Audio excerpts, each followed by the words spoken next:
제가 목회하는 동안에 성도님들로부터 많은 이야기를 듣습니다. 그 중에서 감사하다는 말도 듣고 또 자신의 가정에 하나님이 응답하셨다는 이야기도 듣고 또 하나님께서 자기네 가정에 특별한 은혜를 베푸셨다는 말도 듣습니다. 그럴 땐 함께 기뻐하고 목회자로서의 어떤 감사한 마음 또 보람 이런 것들을 느끼게 되는데 제 목회 40년 동안에 가장 충격적인 말, 성도들로부터 좋지 않은 소식을 들을 때도 많았죠. 병이 들었습니다.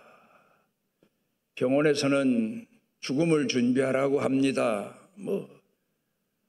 그런가 하면은 놀라운 사고 소식 이런 이야기도 들었지만 가장 충격적인 말이 제가 40년 가까이 목사님과 교회를 섬겨왔는데 오늘 내가 이 지경이 됐습니다. 그 말을 듣는 순간 제가 얼마나 큰 충격을 받았는지 모릅니다. 그분이 분명 40년 가까이 교회도 잘 섬겼고 그리고 목사한테도 그렇게 잘할 수가 없었습니다. 그런데 이 지경이 됐습니다 하는 소리를 들으면서 제가 얼마나 충격을 크게 받았으면 그 주간에 월, 화, 수 금식하고 기도했죠. 그런가 하면 그 다음 주간에 또 계속해서 월, 화, 수 금식하고 또 그 다음에 쉬었다가 또 그 다음 주간 세 번째 주간에 월, 화, 수 금식을 했습니다. 그랬더니 하나님께서 물론 기도하게 하신 분도 하나님이시지만 길을 열어주셔서 그분 고민의 문제가 해결됐던 적이 있습니다.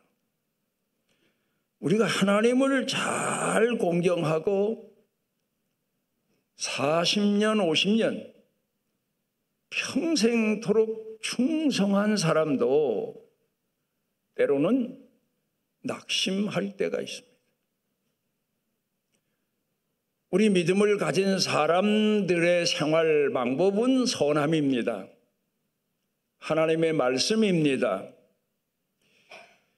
그런데 선함과 말씀이 늘 형통하는 것도 아니고 칭찬받는 것도 아니고 명예를 얻는 것도 아닌 때가 수없이 많습니다. 오히려 핍박을 받고 오히려 조롱을 받고 무시를 당하고 오히려 짓밟히고 그럴 때도 살아가면서 수도 없이 경험합니다. 우리는 그 방법밖에 없는데 선한 방법 하나님 말씀대로 사는 방법밖에는 모르고 또 그렇게 살아야만 되는 줄 아는데 그렇게 살았는데 이익보다는 손해가 더 많이 납니다. 그럴 때에 주저앉게 되고 망설이게 되고 낙심 지경에 이르게 되고 그런 경우가 참 많습니다.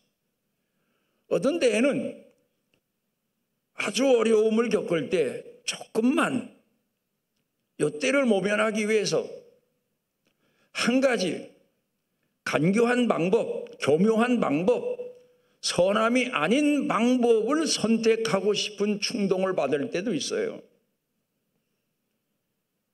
그럴 때 시험을 들게 해도 되고, 그럴 때 내가 곁길로 나가기도 하고, 그런 걸 너무도 많이 경험하는 사람들이 우리 예수를 믿는 사람들일 겁니다.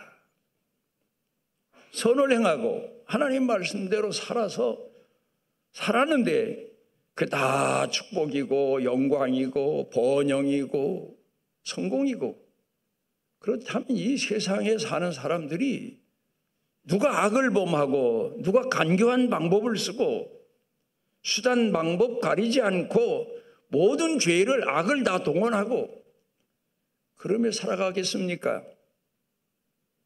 그런데 우리가 사는 이 세상은 우리 예수를 믿는 사람들이 사는 방법대로 살아서 환영을 받고 존경받고 높임받고 인정받는 그런 세상이 아닙니다. 거기서 우리가 겪는 갈등도 있고 고난도 있고 시련도 있고, 그리고 그 과정을 겪으면서 우리가 연단을 받게 됩니다. 많은 분들이 시편 23편을 좋아합니다. 여호와는 나의 목자시니 내게 부족함이 없으리로다. 나로 하여금 푸른 풀밭에 잔잔한 물가로 인도하시는도다. 1절과 2절을 많은 분들은 좋아합니다. 그런데 저는 1절과 2절 말씀이 싫다는 건 아닙니다. 제가 가끔 생각해 보면 하나님이 나를 푸른 초장에 잔잔한 물가로 인도하셨다 할 때도 참 많습니다. 그런데 그 말씀보다는 제 마음에 와 닿는 말씀이 3절입니다. 내 영혼을 소생시키시고 낙심하고 지치고 피곤하고 주저앉았는데 주께서 오셔서 내 영혼을 소생시켜 주시고 자기 이름을 위하여 의의 길로 다시 일어서서 갈 수 있도록 이끌어 주신다. 그 말씀이 얼마나 제 마음 가운데 가슴에 와 닿는지 모르고, 왜 그런 일을 수도 없이 많이 경험하고 지금까지 살아왔기 때문이고 앞으로도 그렇게 살아갈 것이기 때문입니다. 그 다음에 또 하나 더 제 마음 가운데 닿는 말씀은 4절 말씀입니다. 내가 비록이란 말이 분명히 어느 성경이 있었는데 우리가 지금 보는 성경에는 없는 것 같아요. 비록이란 말이. 그래서 제 찾아보니까 새번역 성경에 나와 있더라고요. 내가 비록 사망의 음침한 골짜기를 헤맬지라도 해받음을 두려워하지 않는 것은, 여러분 우리 예수 믿는 사람들의 삶은 너희는 빛이다 하셨어요. 그런데 우리 삶은 빛으로 충만하지 않아요. 마치 광야 같아요. 사람 살기 참 힘든 세상입니다. 그런데 내가 비록 사망의 음침한 골짜기를 헤맬지라도 해받음을 두려워하지 않는 것은, 내가 믿음으로 살고 하나님 공경하는 신앙으로 살고 선함으로 사는 일이 어두운 밤에 여행하는 것처럼 힘들고 어렵습니다마는, 그런데도 내가 낙심하지 아니하는 것은 주께서 나와 함께 하심이라. 여러분 이 내용을 깊이 묵상해 보면 얼마나 큰 은혜가 되는지 모릅니다. 환한 빛이 비추는 형통한 길, 대로길을 걸으면서도 하나님을 잊어버리고 하나님이 함께 하심을 인식하지 못하고 나 잘난 맛에 내가 사는 줄로 착각하고 사는 사람들도 많은데 사망의 음침한 골짜기를 헤매고 다니며 많은 해를 입었어요. 그런데도 하나님이 믿어지는 거예요. 이게 선민에게 주신 성령의 충만함입니다, 여러분. 성령 충만함. 물론 찬송하다가 예배드리다가 성령 충만해서 일어나 춤도 추고 방언도 하고 예언도 하고 그렇기도 하지만 성령님은 우리 사는 생활 가운데 힘들 때 어려울 때 그 지경 됐으면 하나님 앞에 원망할 텐데 오히려 감사하게 됩니다. 왜 그런 줄 압니까? 주께서 나와 함께 하시기 때문에, 성령이 내 안에 거하시기 때문에.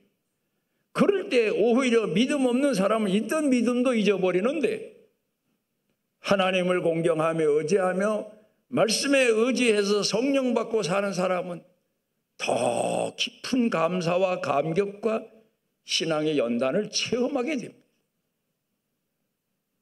우리가 살아가면서 하나님을 잘 공경하다가 낙심할 때 참 많습니다. 물론 목사가 초신자처럼 그런 낙심 단계를 겪는 건 아니지만 목회하다도 지치고 피곤해서 주저앉을 때가 참 많았습니다. 지금도 제가 그렇게 제 자신을 돌이켜보면 며칠 전에도 제가 묵상하며 길을 걷다가 야, 이렇게 추하고 이렇게 패역한 백성을 내가 나를 봐도 이렇게 어이가 없는 난데 하나님이 나를 선택하셔서 평신도로 살게 해 주셔도 감당할 수 없는데 목사로 선택하셔서 사용하시다니 내가 봐도 어처구니가 없는데 나를 아시는 하나님은 얼마나 어처구니가 없는 인간으로 보실까. 그러면서 하나님 앞에 회개한 적 많습니다. 그런 적이 있습니다. 시행착오 참 많이 겪습니다. 살면서. 그런데 어느 대기업 총수가 그 사원들을 향해서 한 얘기가 생각납니다. 뭐 흔히 교훈으로 실패는 성공의 어머니 그러지만 실패를 겁내지 마라. 그러면 성공 못한다. 도전해라. 실패해도 괜찮다. 10번, 20번이고 계속 시도하는 게 가만히 앉는 것보다 얼마나 위대한지 모른다. 그런 얘기를 하더라고요. 여러분, 우리 예수 믿는 사람이 살아가면서 평탄한 것, 평탄할 수가 없어요. 대로를 걷는 것처럼 신앙생활하는 게 아니에요. 우리가 이스라엘 역사로 돌아가서 보면 하나님께서 이스라엘 백성들을 가나안 땅, 젖과 꿀이 흐르는 땅, 그런 곳으로 들어간다고 약속은 되어 있는데 막상 이스라엘 역사를 놓고 보게 되면 젖과 꿀이 흐르는 땅이란 말씀은 하나님께서 그들에게 하나님 말씀을 주시고 성령 충만함을 주신다는 약속의 말씀에서 이루어졌지 실질적으로 그들이 사는 땅이 그렇게 기름진 땅이 전체가 아니었습니다. 물론 이스라엘 백성들이 여리고성에 들어갈 때에는 엄청나게 기름진 땅이었을 것 같은데 이스라엘 백성들이 살아가면서 신앙을 잊어버리고 그 땅에서조차 거처하지 못하고 포로로 잡혀가고 들락날락하고 그런 생애 역사를 돌이켜보면 하나님은 모세를 통해서 이스라엘 백성들을 광야로 이끄셔서 거기서 신앙 연단시키신 것처럼 하나님을 공경하는 선민의 삶은 결코 평탄하지가 않아요. 평탄하면 연단이 안 돼요. 연단이 되어지지가 않아요. 군인이 편안하면 무슨 군인 노릇을 합니까? 얼마나 대대적인 훈련 과정을 통해서 참다운 군인이 되는 것처럼 하나님은 믿음의 사람들을 시련, 역경, 고난, 광야 같은 곳에 들어가서 고통을 겪게 하시면서 내 자신의 건강의 문제든지 내 자신의 마음의 갈등의 문제든지 가족의 문제든지 직장의 문제든지 사회적 문제든지 세상적인 문제든지 우리는 평탄하게 살도록 되어 있잖아요. 왜 그럴까? 하나님은 왜 우리를 그렇게 괴롭히실까? 타락했기 때문에, 부패했기 때문에. 그러지 않으면 하나님을 의지하고 하나님을 공경하고 하나님을 찾는 신앙의 성숙이 없기 때문에. 여러분, 농사꾼이란 말 여기 있는 젊은이들은 모를 거예요. 연세 많은 분들은 농사꾼 하면 농사에 아예 이력이 난 분들, 그런 분들이 있지요. 평생을 농사만 짓고 산 사람들 농사꾼 그럽니다. 농사에 이력이 난 분들입니다. 가뭄도 겪어봤고 장마도 겪어봤고 뭐 태풍도 겪어봤고 별별 어려운 재난을 다 경험하면서도 낙심하지 않고 포기하지 않고 농사를 지금까지 계속해 오며 가을에 수확을 거둬들인 사람들입니다. 그래 못 모르고 그냥 겉으로 봐서 지나가다 봐서 농사가 괜찮아 보여서 나는 은퇴하고 시골 내려가서 뭐 자연과 함께 2, 3년도 못 돼서 튀어 올라오는 사람들 많더라고요. 그 이력이 날려면 최소한 10년 이상은 거기서 견디고 견뎌야 겨우 발붙이고 살 지경인지 할 정도입니다. 우리 예수 믿는 사람들을 가리켜서 저는 어느 TV에 보니까 뭐 사랑꾼이란 말 하더라고요.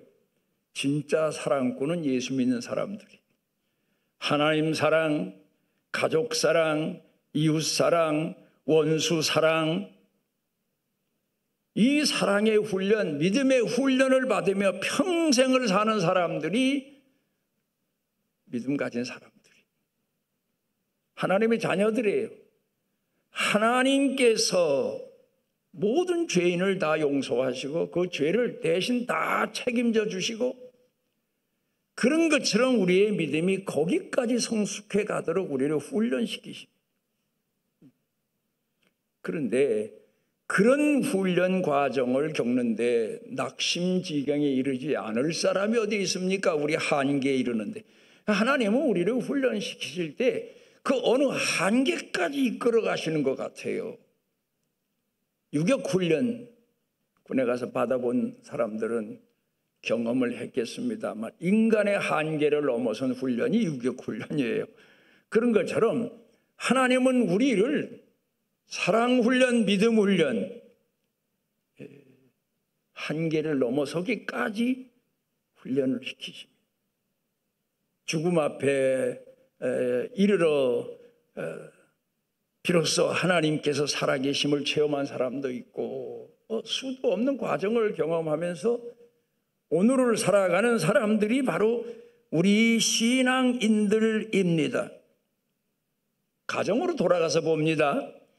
창세기 16장 5절 가운데 보면 아브라함의 아내 사라는 그 아브라함을 옛날 풍습도 그랬겠지만 주인이라고 생각하고 마음 갖고 그리고 섬겼습니다.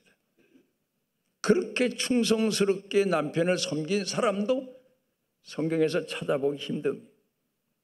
그런데 사람의 인내에는 한계가 있습니다. 아무리 착한 사람도 아무리 겸손한 사람도 아무리 신앙의 훈련 사람도 한계에 도달할 때가 와요. 그런데 창세기 16장 5절에 보면 평생 아브라함이 그때의 자기 아내 사라가 자기한테 퍼부어댄 얘기를 잊지 않을 것 같습니다. 내가 당하는 모욕은 당신이 받아야 맞습니다. 얼마나 도전적인 얘기입니까? 자기가 아이를 못 낳으니까 몸종 하가를 남편에게 부인으로 주어서 어린아이를 얻으려고 했는데 이 몸종이었던 하갈이, 애굽 여자 하갈이 어린 나이를 잉태하더니 이게 거만하기 짝이 없고 아나무인이에요. 아마 아브라함이 너무 기뻐서 축켜 세웠거나 칭찬했거나 두둔했거나 그랬는지도 모르겠어요. 어떻든 간에 자기 여주인을 무시하고 멸시하니까 얼마나 분통이 터지면 그때가 바로 사라가 낙심했던 때가 아닌가. 어느 곳에 가서는 남편을 살리기 위해서 자기 몸 하나 던지고, 그리고 당신은 내 남편이라고 하지 마십시오 그랬다간 당신 죽이고 나 끌어갈 겁니다. 이 지역이 그렇게 악합니다. 그러니 우리 오라비로 누이로 그렇게 소개합시다. 그러면서 문제를 겪지 않습니까? 그렇게까지 남편을 위했던 사람인데 그 아이 문제로 인해서 낙심지경에 이르러서 토해낸 얘기가 아닐까. 여러분, 우리가 가정에서 부부간에, 부모 자식간에 살아가다가도 한계 이룰 때가 있잖아요. 그때 낙심하게 되고, 그때 이탈하게 되고, 탈선하게 되고, 함부로 말하게 되고, 죄를 범하게 되고. 오늘 성경 본문에서 선을 행하다가 낙심하지 말지니, 이 낙심이란 말이 그냥 낙담만 하는 그런 내용이 아닙니다. 이탈하거나 평소에 자기 자신의 모습을 상실하는 그런 이야기를 담고 있습니다. 그런가 하면은 창세기 30장 1절에 가게 되면 야곱이 그렇게 사랑했던 라헬이라고 하는, 숫자로 따지자면 두 번째 부인이지요. 레아가 언니고 라헬이 동생인데, 사실은 라헬 때문에 외삼촌 집에 머물면서 결혼하게 됐는데, 결혼하고 나니까 언니는 어린아이를 정상적으로 출산하는데 동생은 도대체 어린아이 임신이 안 되는 거예요.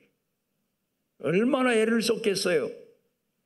그러다가 안 되니까 이 라헬이 남편에게 내게 자식을 낳게 하라. 그렇지 않으면 죽겠다. 나 죽겠다고 나온 거예요. 그보다 더 심한 말이 어디 있겠습니까, 여러분? 나 죽는다고. 그 말이 얼마나 무서운 말이고 낙담 지경에 이른 사람이 한 말이겠습니까? 인내 한계가 오게 된 거죠. 하나님은 이제 그들 가정을 긍휼히 여기셔서 나중에는 상상 외로 큰 응답을 받고 요셉을 낳고, 물론 베냐민 낳다가 사망하게 되지만 어떻든 그런 경험을 하게 됩니다. 그런가 하면 저는 성경을 보면서 크게 낙담했던 사람 세례 요한을 손꼽아 봅니다. 그는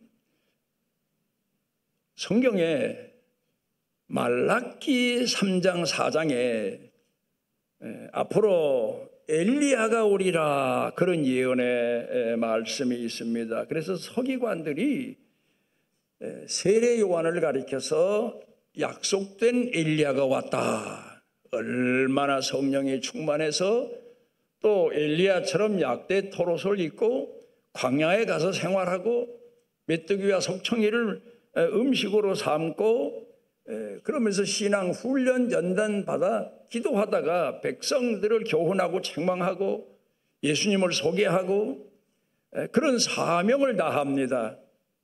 그래서 사람들이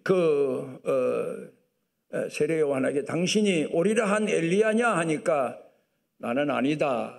아니래서 아니라고 한 말이 아니고 괜히 우쭐대고 엘리야 하면 이스라엘 백성들이 모세와 엘리야 구약의 대표적인 선지자로 아는데 너무 겸손하게 나는 다만 광야의 소리일 뿐이다.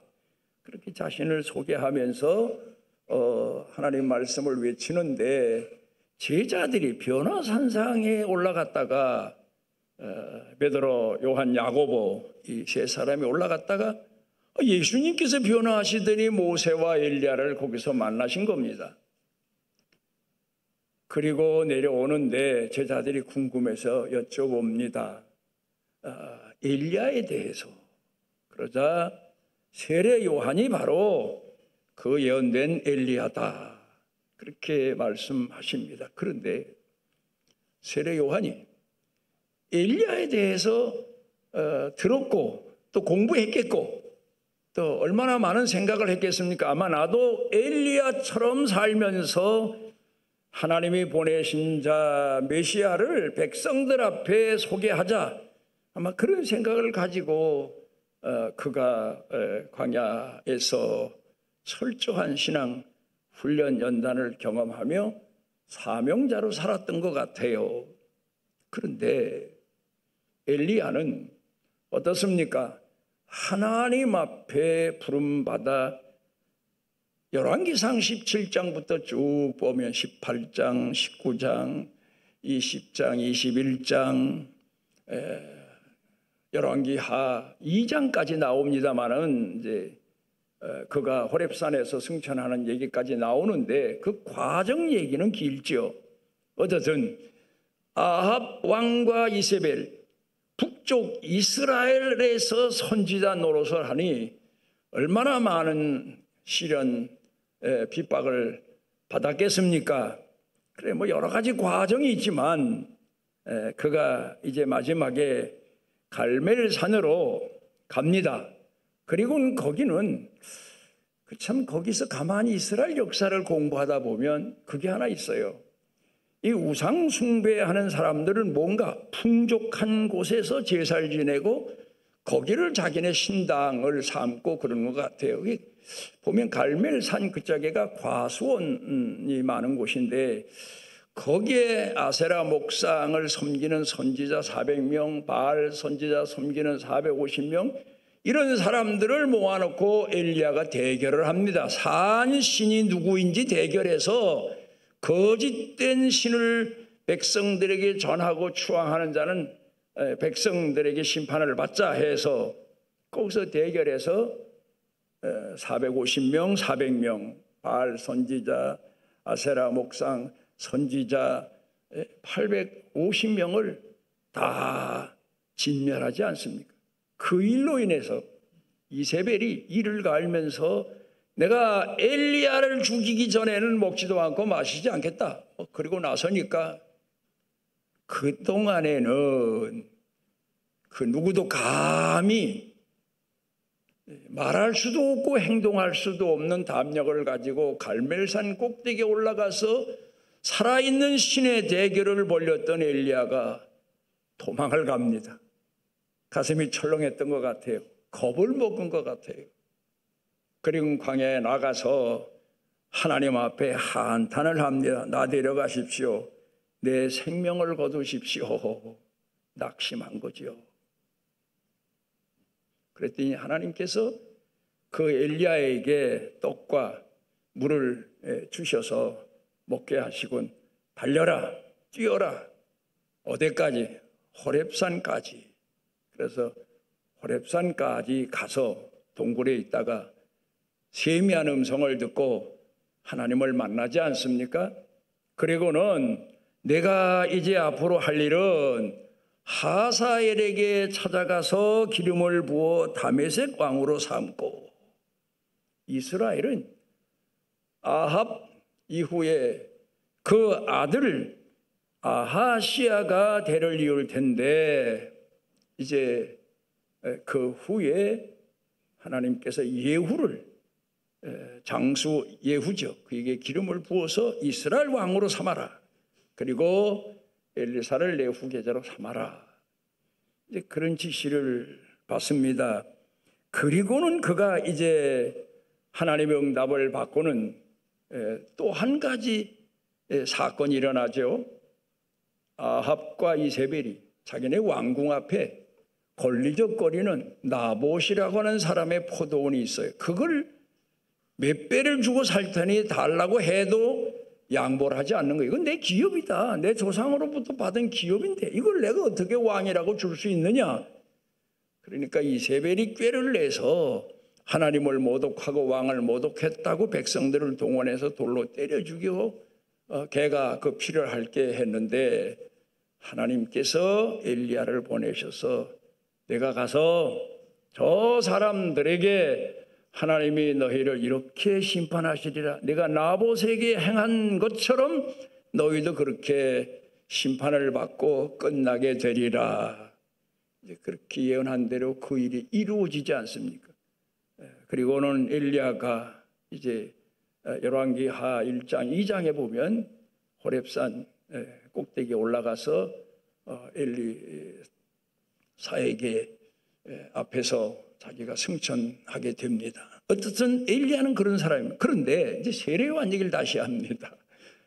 세례요한이 사람들이 엘리야다, 오리라 한 엘리야다, 그렇다고 승천한 엘리야가 세례요한 어머니 뱃속에 들어가서 다시 태어났다, 그 얘기 아니에요. 절대 여러분 불교처럼 다음 세상에 태어나면, 우리 예수 믿는 사람 그런 얘기 하지 마세요. 가끔 농담 삼아 그런 얘기 하는 사람이 있는데 그건 성경적이지 않아요.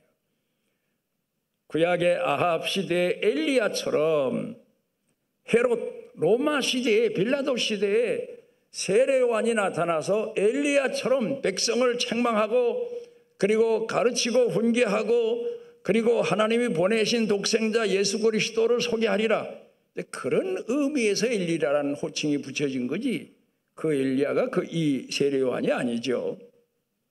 근데 세례요한은 아마도 자기가 엘리야처럼 그런 생각을 했는지, 아니면 헤롯이 범죄한 것이 하나님 뜻에 어긋난 줄 알고 그 헤롯 집에 가서 책망을 했는지, 내가 내 동생의 아내를 취한 것이 하나님 앞에 얼마나 큰 죄인 줄 아느냐고 책망을 하고, 그로 인해서 이 세례 요한이 감옥에 잡혀 갇히게 됩니다. 그때 세례 요한이 낙심합니다. 예수님께서 여자가 난 자 중에 제일 큰 자다 했는데, 그런데 이 세례 요한도 낙심하게 됩니다. 그래서 제자들을 불러서 너 가서 마태복음 11장에 보면은 예수님에게 여쭤봐라. 우리가 기다리는 분 메시아가 맞습니까?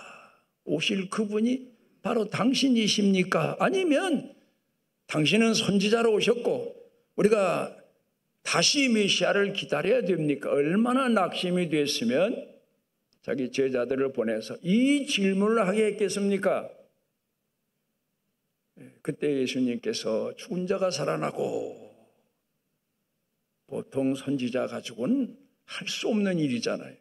문둥병자가 고쳐지고, 그리고 만민에게 복음이 전파된다 해라. 그 말을 듣고는 역시 큰 사람이에요. 낙심은 됐었지만 목배임을 당해서 순교를 당하게 되지 않습니까? 그 세례 요한이 자기가 예수님을 소개했고 하나님의 어린 양이로다 그렇게까지 소개하고 예수님에게 세례까지 베풀고 그렇게 했던 여자가 낳은 자 중에 제일 큰 선지자도 낙심하는 것. 여러분은 지금까지 하나님 공경하며 어떤 일에 얼마나 낙심해 봤습니까? 주저해 봤습니까? 얼마나 많은 날 동안을 내가 신앙이 있는 사람인지 아닌 사람인지 고민에 빠져봤습니까? 오늘 성경 본문 말씀으로 돌아가서 보면 갈라디아 교회 성도들에게 선을 행하다가 하나님 말씀대로 살다가 신앙으로 살다가 충성하다가 낙심하지 말아라. 포기하지 아니하면 때가 이름에 거두리라. 낙심지경에 이른 성도들을 향해서 권면하고 있습니다. 오늘 여러분들 신앙생활하면서 얼마나 힘겨운 일들을 경험하고 지내오셨습니까? 그때 하나님은 우리들에게 성령께서 내재하셔서 깨워주시고 이끌어주시고 인도해 주시고 하나님 성전으로 향하게 하시고 찬송하게 하시고 말씀을 보게 하시고 회복의 은혜를 베풀어 주시고 그러면서 끝까지 부활의 아침까지 우리를 이끌어 인도해 주신다는 약속의 말씀입니다. 에베소 3장 13절에 환난에 대하여 낙심하지 말아라. 어려운 시련이 계속된다고 하나님이 계실까 안 계실까? 나는 이게 뭔가? 그러지 말아라. 하나님은 분명 계시고 하나님은 너를 연단시키시고 계시다. 데살로니가 후서 3장 13절에 보면 선을 행하다 낙심하지 말아라. 우리가 충성하다가 에이 소용없어. 나 혼자 일해봐야. 그런 생각할 때가 바로 시험에 들 때입니다. 낙심한다는 말은 절망한다는 말이기도 하지만 시험 든다는 말이기도 합니다. 이사야 7장 4절에 두려워 말며 낙심하지 말아라. 두려운 마음이 생기는 것도 곁길로 가게 되는 계기가 되고 시험에 드는 계기가 되고 낙심 지경에 이르는 계기가 되지요. 그 다음에 고린도후서 4장 1절에 긍휼하심을 입은 대로 낙심치 말라. 이거 중요한 내용입니다. 이거 하나만 말씀드리고 마치겠습니다. 긍휼하심을 입은 대로 낙심치 말라. 여러분은 살아가시면서 하나님이 나를 왜 사랑하실까? 그런 반문도 해볼 때가 있지만 나 같은 걸 아마 난 버리셨을 거야. 이렇게 부패하고 타락했는데 그동안 하나님 앞에 얼마나 많은 은혜를 입었는데 이렇게 사랑 구실도 못하고 그런 생각에 빠질 때가 얼마나 있습니까? 많아요. 그럴 때가 많아요. 우리 믿음을 가진 성도들이 나는 아마 포기하셨을 거야. 내가 이 지경 되는데 버리셨을 거야. 그런데 그런 사람을 향해서 긍휼하심을 입은 대로 그래. 하나님 날 불쌍히 여기시지. 불쌍히 여기신 은혜를 내가 입었지. 그래서 내가 아직도 하나님 앞에 붙들려 있지. 그 믿음을 가지고 낙심하지 말고 절망하지 말고 세상으로 향하지 말고 시험 들지 말아라. 그런 내용입니다. 여러분들 우리 신앙인에게는 결코 하나님 앞에 설 때까지 포기란 있을 수가 없습니다. 여러분 모두 낙심지경에 이를 때 하나님 앞에 우리가 그때 기도해야 됩니다. 무슨 많은 말을 해서가 아닙니다. 그냥 금식이라도 하고 침묵이라도 하지만 우리 심령을 살피시는 하나님이 계시니까 여러분 나름대로 시간을 정하고 매달려 기도해 보십시오. 하나님은 반드시 여러분을 일으켜 세워서 다시 해받음을 두려워하지 않는 그런 믿음의 사람으로 나아가도록 이끌어 주실 겁니다. 기도하십니다. 오늘 우리를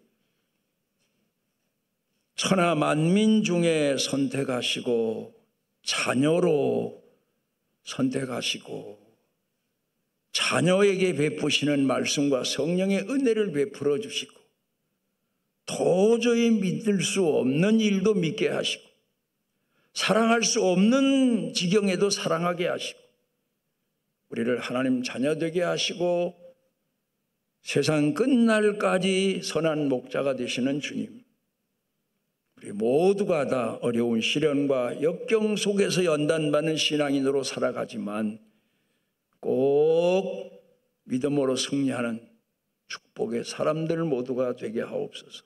예수님 이름으로 기도드리옵나이다.